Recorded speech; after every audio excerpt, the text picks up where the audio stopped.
నేను జ్ఞానిని అనుకొనవద్దు. వాక్యము సామెతలు గ్రంథము 3వ అధ్యాయము 7వ వచనము. నేను జ్ఞానిని గదా అని నీవనుకొనవద్దు. యెహోవాయందు భయభక్తులు గలిగి చెడుతనము విడిచిపెట్టుము. ప్రభువునందు ప్రియులారా, నేటి వాక్యమును ధ్యానించుకుందాము. సహజంగానే ప్రతి ఒక్కరూ ఎవరికి వారు జ్ఞానము గలవారని, వారికి అపారమైన తెలివితేటలు ఉన్నాయని భ్రమపడుతుంటారు. జ్ఞానమునకు మూలము దేవుడు.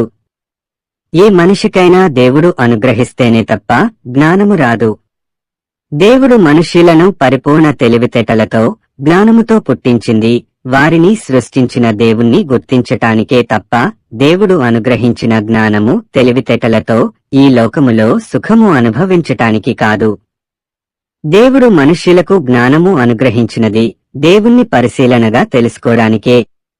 కాని మనుష్యులు అది గ్రహించకుండా తాము పుట్టుకతోనే జ్ఞానవంతులమని, తెలివితేటలు తమకు తాముగా సంపాదించుకున్నవని భావిస్తుంటారు. దేవుడు మనిషికి అనుగ్రహించిన తెలివితేటలను, జ్ఞానాన్ని తన కోసం, తన ఘనత కోసం, ఈ భూమి మీద తను సుఖపడటం కోసం ఉపయోగిస్తున్నాడే తప్ప దేవుణ్ణి వెదకటానికి కొంచెం కూడా ఉపయోగించటం లేదు. మనిషి తాను చేసే పనిలో విజయం సాధించినప్పుడు అది తన గొప్పతనమేనని భావిస్తాడు. విఫలమైనప్పుడు మాత్రం దేవుణ్ణి నిందిస్తాడు. ఈ లోకంలో పుట్టిన గొప్ప గొప్ప మేధావులు, శాస్త్రవేత్తలు, పరిశోధకులు కలిగియున్న జ్ఞానము దేవుడు అనుగ్రహించిందే. ఈ రోజుల్లో మనిషి ఉపయోగిస్తున్న వస్తువులన్నీ cell phone, TV, fridge, car, computer, internet technology ఏదైనా సరే, అది ఎవరు కనిపెట్టినా సరే, అది దేవుడనుగ్రహించిన జ్ఞానముతోనే సాధ్యము తప్ప మనిషికి స్వతహాగా సాధ్యం కాదు. ప్రత్యక్ష గుడారమునకు సంబంధించిన వస్తువులు, పనిముట్లు తయారు చేయడానికి దేవుడు బెసలేలు అనే వ్యక్తిని నియమించి అతని హృదయములో జ్ఞానము ఉంచినట్లు చూడగలము. నిర్గమకాండము 31:2-6 వరకు. అయితే మనిషి తాను దేవుని నుండి పొందిన జ్ఞానమును బట్టి దేవునికి కృతజ్ఞత కలిగి ఉండక, దేవుడిచ్చిన జ్ఞానము ద్వారా తాను గొప్ప పేరు ప్రఖ్యాతులు సంపాదించాలని ఉబలాటపడుతుంటాడు. తన జ్ఞానము, తెలివితేటలు తనకు తాను సంపాదించుకున్నవి అనుకోవడం వలన మనిషి గర్విస్తాడు.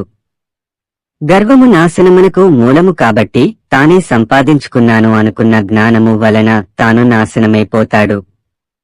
జ్ఞాని తన జ్ఞానమును బట్టియు, శూరుడు తన శౌర్యమును బట్టియు అతిశయింపకూడదు. ఐశ్వర్యవంతుడు తన ఐశ్వర్యమును బట్టి అతిశయింపకూడదు.